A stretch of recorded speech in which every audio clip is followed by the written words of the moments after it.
कोल्हापूरचे लोकप्रतिनिधी, पालकमंत्री आणि इतर लोकप्रतिनिधी असं सांगतायत की कोर्टाचे आदेश असताना सुद्धा संभाजीराजे यांनी त्या ठिकाणी जाऊन अतिक्रमण हटवण्याचा प्रयत्न केला। ज्या हसन मुश्रीफांनी हे आरोप केलेत, ज्या लोकप्रतिनिधींनी आरोप केलेत, त्यांनी कोर्टाची एक कॉपी आणून दाखवावी। छत्रपती शिवरायांचं नाव घेता हे पुरोगामित्व कुठून आलं?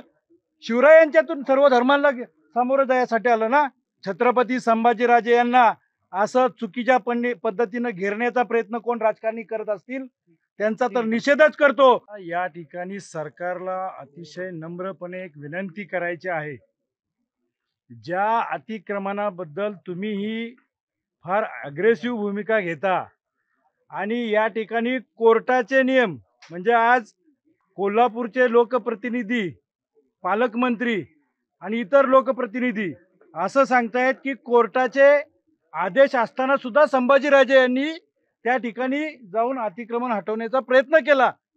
मुळात महाराष्ट्रात एक निगेटिव्ह नेरेटिव्ह सेट करण्याचं षडयंत्र चालू आहे आणि त्या षडयंत्राचा भाग म्हणून अशा प्रकारे हे करतायत।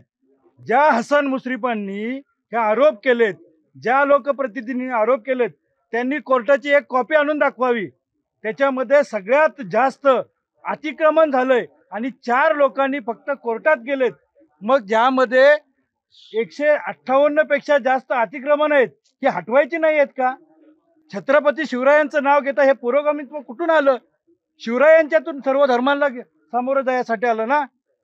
ज्या तो यासिम भटकळ म्हणून आहे तो तिथे राहतो आणि तिथून छत्रपती शिवरायांच्या पवित्र किल्ल्यावर हा हिरवा माणूस राहतो आणि तरी सुद्धा तुम्ही याला पुरोगामित्वाचं नाव देणार आहात का?